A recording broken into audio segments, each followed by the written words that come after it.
Dans cette vidéo, nous allons voir pourquoi certaines nanoparticules dangereuses sont encore présentes dans l'alimentation. Bonjour, c'est Jérémy. Si vous voulez construire une hygiène de vie qui vous correspond, bienvenue, c'est ici que ça se passe. Pour ne rien rater des prochaines vidéos, cliquez sur le bouton d'abonnement et la cloche de notification. En juin 2020, la NSES a publié une liste d'aliments qui contiendraient des nanoparticules dont certaines seraient dangereuses pour la santé. On parle également de nanomatériaux ou de particules ultra fines. Mais de quoi s'agit-il réellement? Pour faire simple, ce sont des particules extrêmement fines qui ont été fabriqués à partir d'une réaction, c'est-à-dire avec un mélange entre plusieurs substances différentes. Il est possible de les obtenir également par un fractionnement d'un matériau, c'est-à-dire que l'on vient séparer un matériau à l'état extrêmement fin, à l'état nano. Et la fabrication peut se faire également par une agglomération d'atomes, donc un assemblage d'atomes ensemble. Alors, je me doute que c'est pas très clair, mais j'essaie de simplifier la chose, sinon ça donne ça.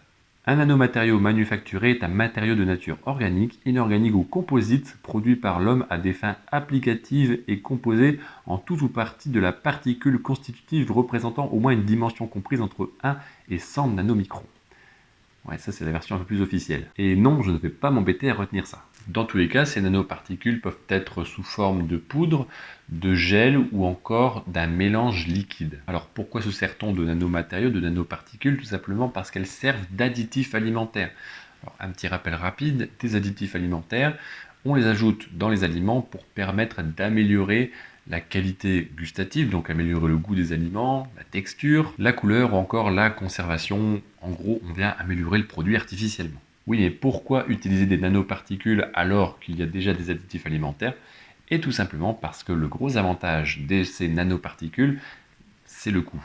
Le gros avantage, c'est qu'elles sont utilisées encore en plus petite quantité et en plus, elles sont plus efficaces que des additifs classiques. Certaines nanos ont des effets toxiques qui sont suspectés, voire avérés. Certains toxicologues ont classé certaines nanos comme ayant un effet, alors je cite, dévastateur. C'est-à-dire qu'elles seront susceptibles d'augmenter l'effet allergisant des aliments, c'est-à-dire l'augmentation des risques respiratoires et de l'asthme. Plus elles seront petites et plus elles seront inflammatoires sur l'organisme, c'est-à-dire qu'elles seront oxydantes, donc elles vont participer au développement des radicaux libres et du stress oxydatif. Alors pourquoi ces nanoparticules sont aussi dangereuses? Tout simplement parce que justement c'est leur taille qui fait la différence par rapport à des additifs plus classiques. Habituellement, les additifs classiques sont stoppés en majorité par les filtres de l'organisme. Par contre, à l'état nano, comme c'est très infime, ces particules passent beaucoup plus facilement à travers les filtres. Notre système digestif n'a pas la capacité de stopper ça par ces filtres naturels, donc on retrouve ces nanoparticules dans l'organisme. Comme ces substances ne sont pas connues et qu'elles ne sont pas spécialement bonnes pour la santé, qu'est-ce que fait notre corps? Il se défend, comme si c'était tout simplement une maladie. Et c'est comme ça que se développent les effets inflammatoires, allergisants, etc. Et le plus gros problème avec ces particules infimes, c'est qu'on ne connaît pas encore les effets néfastes à long terme sur la santé. Donc aujourd'hui, des nanoparticules sont utilisées, certaines sont déjà supprimées normalement des aliments, mais aujourd'hui on ne sait pas quelles maladies graves elles pourront développer sur notre santé. L'Agence de santé mentionne une liste de 900 produits qui ont été concernés par la présence de nanoparticules avec une suspicion de danger réel. Ce qui m'a le plus étonné, c'est qu'on le retrouve dans le lait infantile. Les aliments pour bébés également en contiennent.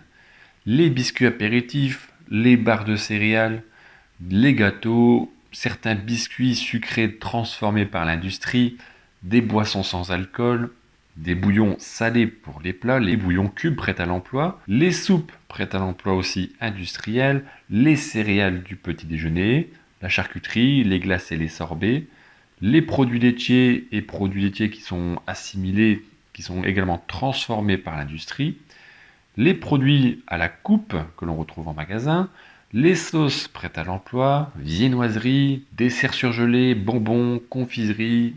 Cette liste est tout simplement énorme et on retrouve en plus ces nanoparticules dans des produits du quotidien. Alors, le problème avec cette liste est que je ne peux pas vous dire quel aliment est concerné par ces études. Donc on a tout simplement cette liste, cette catégorie d'aliments sans savoir quelle marque ou quel produit réellement. Alors je vous ai mis la référence en bas dans la description si vous voulez vraiment aller voir ce rapport. Il n'y a que 188 pages à analyser, donc n'hésitez pas. Aujourd'hui, il y a une liste de 37 nanoparticules qui peuvent être utilisées dans les aliments, dans les produits alimentaires. Et certaines sont déjà interdites car elles sont dangereuses pour la santé et c'est avéré. Comme le plus connu, c'est le dioxyde de titane. On retrouve l'oxyde de fer. Et là, je ne vais pas vous faire une liste de tout ce qui était déjà supprimé. Alors aujourd'hui, par manque de connaissances, nous ne savons pas la dangerosité réelle de ces nanoparticules. Quelques-uns sont suspectés et pour d'autres, on en a vraiment très peu de connaissances. Le temps et l'expérience nous le dira malheureusement. Et malheureusement, nous, en tant que consommateurs, qui allons donc consommer les différents produits qui contiennent ces nanoparticules, et lorsque nous développerons certaines maladies, cancers, j'en sais rien, là, nous pourrons dire, ah oui, telle particule est dangereuse pour la santé. C'est malheureusement comme cela que ça va se passer. Mais comment justement détecter la présence de ces nanoparticules? Le plus simple, c'est de se référer à la liste des ingrédients que l'on retrouve sur les produits. Le souci, c'est qu'il y a des centaines d'additifs alimentaires qui sont utilisés aujourd'hui, et c'est impossible de savoir lesquels sont plus ou moins nocifs. À part avoir des connaissances là-dedans, c'est très compliqué. C'est pareil, même si vous utilisez certaines applications mobiles, elles vont vous donner la liste des additifs alimentaires, mais elles ne vont pas vous donner la dangerosité pour chacune d'entre elles. Et de toute manière, elles ne restent qu'à un stade de suspicion, donc dans tous les cas, nous restons dans le flou. Vous l'avez peut-être déjà compris, le mieux c'est d'éviter la consommation de ces aliments. C'est pareil, j'entends certaines personnes qui me disent « Oui, si tu as jusqu'à 3 additifs alimentaires, le produit n'est pas trop transformé, c'est pas trop mauvais pour la santé. » Et ça, c'est absolument faux. Tout aliment transformé qui contient ne serait-ce qu'un additif est déjà un aliment qui est ultra transformé, donc qui est déjà potentiellement dangereux pour la santé. Tout ce que je vous annonce là est plutôt choquant, et pourtant depuis 2013, le producteur doit citer la liste des nanoparticules présentes dans ses produits dans la liste des ingrédients. Et ce qui m'a grandement surpris, c'est que ces nanoparticules existent depuis 2006. Donc c'est-à-dire qu'entre 2006 et 2013, l'inscription des nanoparticules n'était pas obligatoire. Et aujourd'hui, il n'y a encore pas ou peu d'informations qui sont communiquées aux consommateurs dans les aliments. Tout simplement parce qu'il n'y a encore pas ou peu de moyens de contrôle pour surveiller justement la pratique et l'utilisation des nanoparticules. Alors ce sont encore des nouveaux produits, même s'ils existent depuis plus de 10 ans, mais la réglementation laisse encore la place à des failles, et donc certains industriels malheureusement ne jouent pas le jeu et rentrent dans ces failles pour justement esquiver un petit peu la réglementation. Cela veut dire que même si vous faites attention à la liste des additifs alimentaires qui sont présents sur les produits, vous pourriez avoir des nanoparticules qui ne sont pas encore citées aujourd'hui. Cette nouvelle donnée qui nous est parvenue en juin 2020 est révoltante tout simplement parce que on nous cache la vérité, on cache les ingrédients qui sont utilisés dans les produits alimentaires. Je dirais presque comme d'habitude, on recherche à diminuer les coûts plutôt qu'à s'occuper de la santé du consommateur. Et malheureusement, le développement des nanoparticules, nous n'en sommes qu'au début, il va y en avoir encore demain.